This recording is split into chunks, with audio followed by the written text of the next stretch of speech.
Hola, muy buenos días. Yo soy Arturo Aguilar, número de lista uno.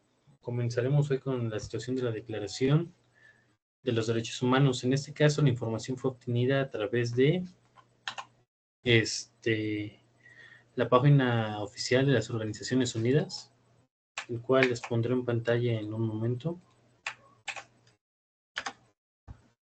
Que bueno, la Declaración Universal de los Derechos Humanos, como podemos ver. Aquí en nuestra presentación nos estamos centrando en los Estados Unidos mexicanos, que es mi país de residencia. Esto por el caso de que podamos establecer las propuestas y el desarrollo que podremos ver más adelante de una forma un poco más eficaz, ya que está aplicando directamente en nuestro entorno. En nuestra presentación, pues hablaremos de 3 derechos que fueron escogidos por su servidor y pues hablaremos de de las propuestas que podemos aplicar para mejorarlos estos de una manera directa. El primer derecho a analizar es el artículo 2, que textualmente nos indica que toda persona tiene los derechos y libertades proclamados en esta declaración, sin distinción alguna de raza, color, sexo, idioma, religión, opinión política o de cualquier otra índole, origen nacional o social, posición económica, nacimiento o cualquier otra condición. Además, no será distinción alguna fundada en la condición política, jurídica o internacional del país o territorio de cuya jurisdicción depende una persona, tanto si se trata de un país independiente como de un territorio bajo la administración fiduciaria, no autónomo o sometido a cualquier otra limitación de soberanía. Muy bien, aquí ¿a qué nos referimos? Aquí, como lo dice cita textualmente, este artículo nos enmarca que todo derecho es universal citado dentro de esta declaración. Sin embargo, pues sabemos acerca de las segregaciones sociales, etcétera, y en algunos casos no se puede llegar a hacer valer ese derecho ya que no se cuenta con la conciencia. Esto, primer punto, está relacionado con la primera de nuestras propuestas, que es la educación de los derechos humanos y no discriminación. En el país se tienen, desde el grado básico que vendría siendo la primaria o el kinder, ciertas asignaturas que se van dando en el desarrollo de esta que nos ayudan a la comprensión de eso. Sin embargo, nada más se citan de manera textual y no se genera una concientización real para que los niños puedan comprender en qué se basan, cómo funcionan estos derechos. Y pues en el apoyo a la antidiscriminación, que es nuestro segundo punto, la legislación antidiscriminación se tendría que desarrollar pues de manera eficaz y bien estructurada, alguna citación jurídica en base a la antidiscriminación. ¿Por qué? Porque aunque no sea bien aceptado, por así decirlo, aunque creamos que no existe, la segregación social en nuestro país es un tanto considerable.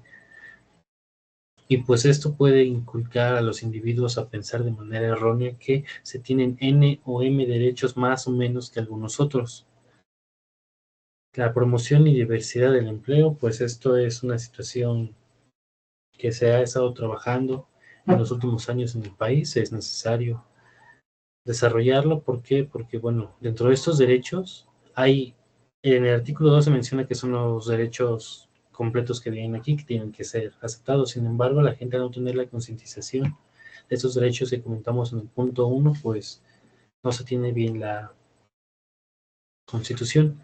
Y por último, la sensibilización y capacitación en el ambiente comunitario. Una vez más, la concientización. Nosotros hablamos de concientizar a los infantes, a los niños a partir del grado básico. Sin embargo, hay adultos que desgraciadamente no tuvieron ese acceso a una concientización, a las pláticas reales. Es por eso que es necesario hacerlo en un ambiente comunitario, un ambiente social en que todas las personas puedan participar desde todo tipo de sesgo o segmentación, podríamos decirlo, que pudimos observar en tu pasado, independientemente de la raza, el color, el sexo, el idioma. Ya que consideramos que el país es un país mega diverso, podemos encontrar muchos tipos de personas. En ese caso, pues está centrado un poco más a la diferencia de edad, como les comentaba. Las personas adultas que tal vez no pudieron llegar a tener acceso y no tienen idea sobre los derechos a los que pueden estar, a los que, de los derechos que tienen. El siguiente derecho es el artículo 18, que nos cita textualmente que toda persona tiene derecho a la libertad de pensamiento, de conciencia y de religión. Ese derecho incluye la libertad de cambiar de religión o de creencia, así como la libertad de manifestar su religión o su creencia individual y colectivamente, tanto en público como en privado, por la enseñanza, la práctica, el culto y la observación. Muy bien, en este caso, considerando México, que es un país megadiverso, podemos encontrar diferentes tipos de religiones, que es el punto principal en el que se centra el artículo. Sin embargo, también se comenta la libertad de pensamiento, por eso está enfocado particularmente en la conciencia y de la religión. Como les comentaba, aquí podemos encontrar una gran variedad de religiones, siendo las predominantes las judio-cristianas, como catolicismo, cristianismo, los testigos de Jehová, etcétera. Sin embargo, aquí hay bastantes grupos religiosos, podemos considerarlo en este caso, que se vienen trabajando bajo creencias desde los tiempos prehispánicos de nuestro país. Y esto al momento de ser grupos bastante focalizados y un tanto más reducidos en comparación a los judio-cristianos, puede generar cierta segmentación entre los grupos sociales. Es por eso que es necesario entre las propuestas pues una de educación en diversidad religiosa y de creencias, aclarando aquí que no se debe de enseñar por parte estudiantil el seguimiento de una religión en particular o de las religiones, ya que sabemos que nuestra educación es laica y está libre de este punto. Sin embargo, es necesario considerar la diversidad religiosa que se tiene para una mejor convivencia entre los individuos. También claramente una protección contra la discriminación religiosa. Se dan algunos casos de que hay algunos conflictos entre los puntos religiosos y puede llegar a alguna situación ahí. Libertad de expresión y de manifestación religiosa, una vez más.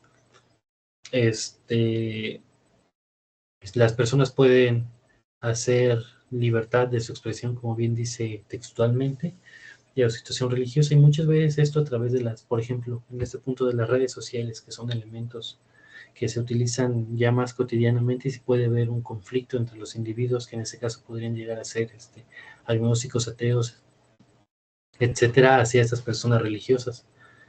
Otro punto es el derecho a cambiar la religión y la creencia. Bueno, este está estipulado anteriormente, sin embargo, pues se ha considerado que en algunos puntos, en algunos casos familiares, esto está mal visto, está mal sitiado y también entre las mismas religiones, cuando se tiene la intención de cambiar de una a otra, puede llegar a tener algún punto que afecte a la persona dentro de la religión.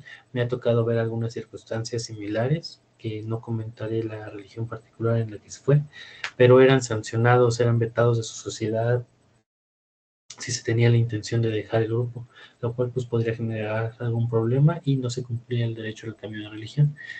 Y pues claramente el diálogo interreligioso y cultural, esta situación pues va empalmada con lo demás, siempre y cuando se tenga la educación de la diversidad y de cultura social, se puede realizar este diálogo de manera efectiva. El último artículo que vamos a realizar es el artículo 26, sección 1, que nos comenta que toda persona tiene derecho a la educación. La educación debe ser gratuita, al menos en lo que concierne a la instrucción elemental y fundamental. La instrucción elemental será obligatoria, la instrucción técnica y profesional habrá de ser generalizada. El acceso a los estudios superiores será igual para todos en función de los méritos respectivos. Como punto 2 tenemos la educación tendrá como objeto el pleno desarrollo de la personalidad humana y el fortalecimiento el respeto a los derechos humanos y a las libertades fundamentales. Este favorecerá la comprensión, la tolerancia y la amistad entre todas las naciones y todos los grupos étnicos y religiosos. Ese es un punto que está en relación con nuestros artículos anteriores, por eso fue elegido. Y promoverá el desarrollo de las actividades de las Naciones Unidas para el mantenimiento de la paz. Digo, punto 3. Los padres tendrán derecho preferente a escoger el tipo de educación que habrá de darse a sus hijos.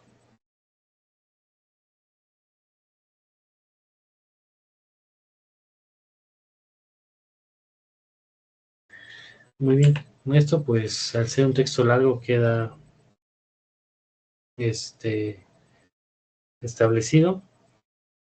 Y bueno, nuestras propuestas es el acceso universal a la educación gratuita, como lo decía el dato anteriormente, tendrá que ser obligatoria en un nivel básico, elemental. En este caso tendrá que ser primaria y secundaria, y en algunos casos preparatoria. En caso de que la preparatoria brinde alguna educación técnica, pues tendrá que ser ya generalizada. Obligatoriedad de la educación elemental, como se comentaba.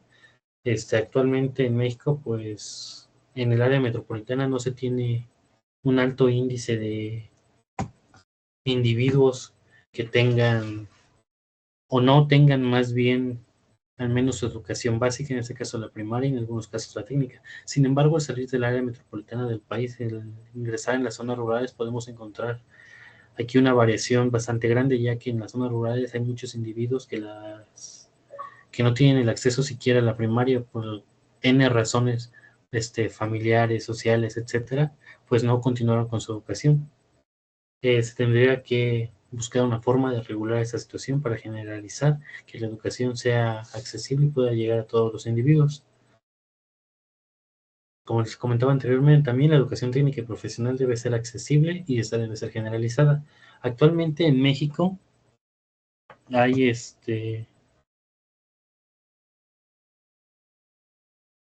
5.5 millones de estudiantes este, universitarios. Esto pues es algo un tanto preocupante, ya que todas las escuelas, o bueno, las escuelas a nivel público y en algunas a nivel privado se encuentran abastecidas completamente y aún así no brindan este, no brindan la capacidad necesaria para poder abastecer la cantidad profesional de alumnos que se requieren. Esto pues es un problema y se tendría que preparar campañas o proyectos de educación para el desarrollo de nuevas universidades y demás para que todas las personas puedan tener acceso a esto. Bueno, aquí tenemos un punto que es la igualdad en el acceso a estudios superiores. Esto pues puede variar dependiendo de los factores en los que se considere. Sabemos que existen las universidades particulares que el acceso a esta es un tanto diferente a las universidades superiores públicas del país en el que se tiene que aplicar algún examen. Se tienen que fijar los objetivos de la educación, como comentábamos anteriormente. Muchas veces se pierde el concepto de ayudar al individuo a desarrollar una conciencia racional y se enfocan únicamente en las necesidades técnicas que necesita el mercado del punto de los profesionistas. Es necesario establecer también algún programa particular en el que las escuelas puedan brindar al alumno la capacidad de desarrollar un pensamiento crítico. Eso va relacionado con la promoción con la paz y la cooperación. En este caso particular, pues van bastante ligados. Una persona que tiene pensamiento crítico y lo va desarrollando de manera efectiva puede vivir en una sociedad o puede desarrollarse en la sociedad de una manera un tanto más efectiva, más pacífica y de mayor cooperación. Y bueno, eso sería todo por nuestra parte, de mi parte, perdón. Y pues muchísimas gracias.